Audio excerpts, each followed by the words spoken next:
पाकिस्तानी जो डिप्रेशन जो हो रही है उनको रोका जाए या उनको यहीं पर उनको जॉब के हवाले से जो उनको यहाँ अच्छी खासी लेबर की ज़रूरत भी है, तो उस हवाले से बात हो सकती है जर्मन हुकूमत के साथ कि ताकि जो तारकीन वतन है उनको डिपोर्ट करने के बजाय उनको यहीं पर स्टेबल किया जाए, या ताकि उनको यहीं पर डिप्लोमा किया जाए या हाउस बिल्डिंग कराया जाए ताकि वो यहीं रह जाएँ, उनको वापस ना भेजा जाए। कल बात हुई है, इस मौजू पे बात हुई है। वज़ीर ख़ारजा से मैंने ये नुक्ता उठाया था कि हमें कानूनी ज़राए तलाश करने हैं ताकि जो लोग यहाँ आए हैं वो अब्ज़ॉर्ब हो सके, और जो आना चाहते हैं उनके लिए माकूल गुंजाइश मौजूद हो, और एक ऐसी विन विन सिचुएशन क्रिएट हो कि आपकी ज़रूरियात पूरी हो जाएं और वो लोग जो इकनॉमिक रीजंस के लिए माइग्रेशन अख्तियार करना चाहते हैं उन्हें बावकार रोज़गार मिल सके।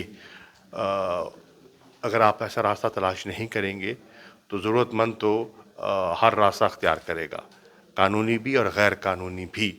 और जो गैर कानूनी रास्ता अख्तियार करके आते हैं फिर दिक्कतें होती हैं, कानून हरकत में आता है। पाकिस्तान का और बहुत से ममालिक, सिर्फ पाकिस्तान से तो नहीं आते, सारी दुनिया से आते हैं। जितने डेवलपिंग वर्ल्ड है, ईस्टर्न यूरोप के बहुत से लोग आए, आपने देखा यहाँ आए, तो उससे फिर मुश्किलात आपके लिए भी पैदा होती है। फिर आपकी सियासत पे एक तबका है जो उसको एक्सप्लॉइट करता है, और एक जो एक्सट्रीमिस्ट तबका है, फार राइट जो है, उसको सियासी नुक्ता नज़र उसका जो है उसको उठाता है और आपके लिए मुश्किलात पैदा करता है। तो हमें कोई लीगल चैनल्स तलाश करने चाहिए। आपकी ज़रूरियात तो होंगी, आपकी इकॉनमीज़ ने ग्रो करना है, आपकी एजिंग ग्रेइंग पॉपुलेशन है, तो हम देखें कि किस तरह हम एक विन विन कोऑपरेशन इसमें पैदा कर सकते हैं। तो उन्होंने इस बात को नोट भी किया और मुझे उम्मीद है कि इस पर हम बात करेंगे।